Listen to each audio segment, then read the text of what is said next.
You may hear a lot about menopause being a rewiring of the brain or recalibration of the brain. Rewiring of the nervous system might be another thing that you hear a lot about in terms of where menopause is at. So what does all of this mean? So it explains a lot in terms of when you're actually feeling the 3 a.m. wake up call where you start ruminating thought-wise, where you may feel the brain fog, the insomnia, where you may have some mood swings and fluctuating emotions at this time. So what does it mean in terms of estrogen and progesterone in menopause? So in menopause, estrogen and progesterone are both wildly fluctuating, but predominantly we do have a decline in estrogen and progesterone, but estrogen is responsible for coating the brain. So we have estrogen and progesterone receptors in the brain that are responsible for our thought processes, our hormones, our moods, our everyday life, which you don't realize. So when we start to dial down in these hormones as we reach the perimenopause to menopause window, which is a critical window at this stage, then what happens is we can kind of freak out. And this freak out can make a really highly functioning person, so a person that's very used to feeling like they're in overdrive constantly, they may strive for perfection, they may have high-powered jobs, they may be feeling like they need to do things all the time to feel accepted, or shiny object syndrome, or they might be just highly driven anxiety-wise. This is where past trauma and hyperstimulation that may have happened in their life starts to come out at this stage of the lifespan, making it really hard for the hyper-functioning person to accept. So they start to feel like they need to strive for more and more. So in this menopause stage of the lifespan, they may feel that they have to be more of a perfectionist.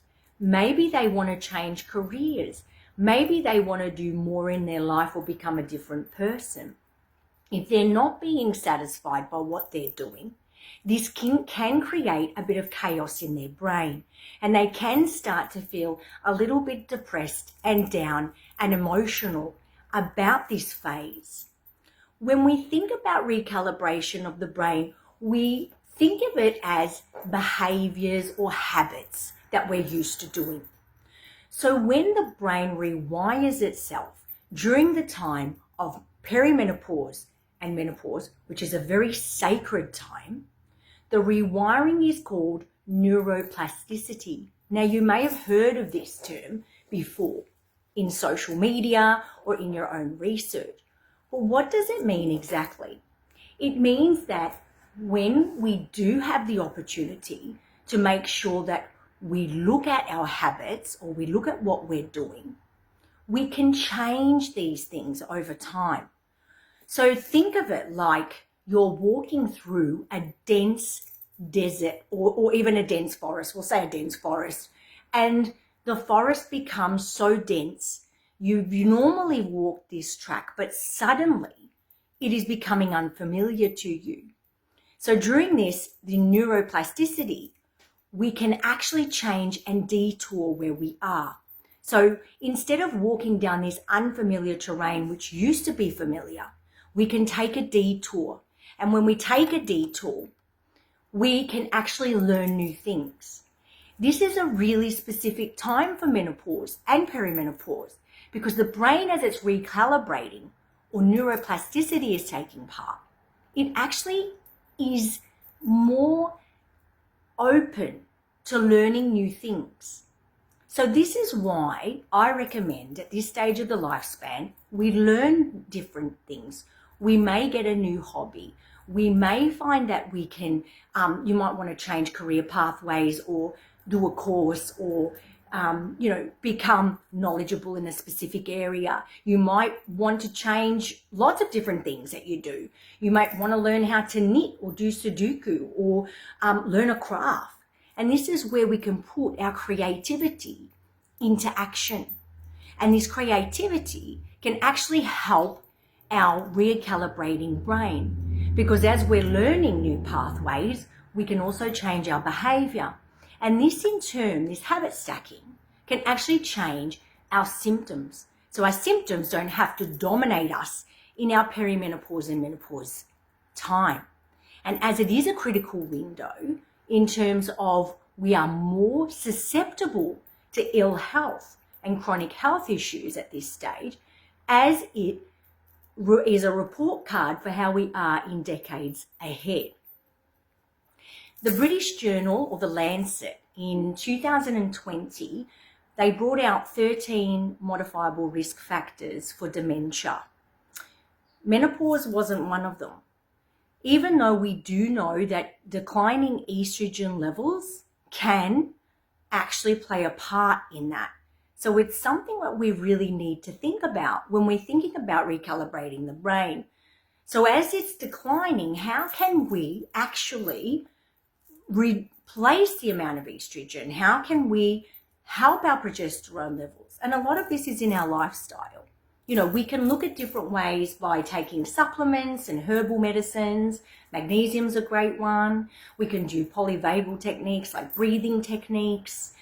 We can get out in nature, communicating with others, making love, having, time with friends, being present, reading, returning back to self.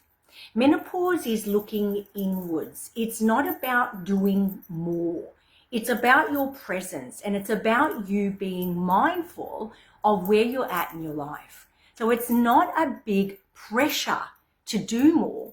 It's a pressure to seek what you're looking for, but to do things at a different pace now. Not to say that we have to stop altogether. We can keep going and still enjoy life and do things as we have in the past. But we're not going to put as much emphasis on things anymore, because as the brain is recalibrating, it's not going to give us that same outcome that we might have got, the sense of achievement that you might have had from exercising before. When you over-exercise, you may have had different results. Maybe now that's not working for you. Different food choices as metabolic flexibility starts to change. So we really need to start thinking about things that we can do to ensure that we're looking after our brain during this decline.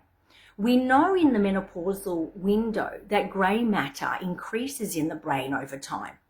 And this is a big risk for dementia. So what we do need to do is to make sure that we're learning new skills, that we keep on adding to what we're doing. We look at different ways to keep ourselves happy and occupied and content. And this is a really important part of this transition. I work with women to help them through the perimenopause and the menopausal stage, especially those women who are in that freeze state, who are in the dorsal ventral state, who have been exposed to trauma, have been exposed to anxiety over time, who are suffering now as a result of menopause or perimenopause as it rears its ugly head at this stage of the lifespan. So I work with women to try to look at ways to break all of that down and be more constructive than destructive in their life as well. So looking at the modifiable risk factors, which the Lancet brought out, the 13 are, looking at hearing loss, looking at getting out into the outside space, good food, looking at smoking and alcohol use, all of those things. Everything is in moderation, but being mindful that the modifiable risk factors are there as a way for us to say that's going to help us at this very critical window. And that estrogen isn't listed in that, but estrogen is a risk factor there. We know as research is coming out, and we'll see more of this in the next 10 years. There's lots and lots of research that's coming up now that talks a lot about estrogen decline and dementia risk, Alzheimer risk. We know that women are more at risk of dementia and Alzheimer's because of this, because the brain is practically coated in progesterone and estrogen in the receptors. And a lot of this through vagal tone is in this superhighway communicated into the gut and the liver. So I thought this would be a really good opportunity to just explain how menopause works in this aspect of brain recalibration and where the actual match is made, where the actual connections are made, where we connect the dots in this area, because it's huge.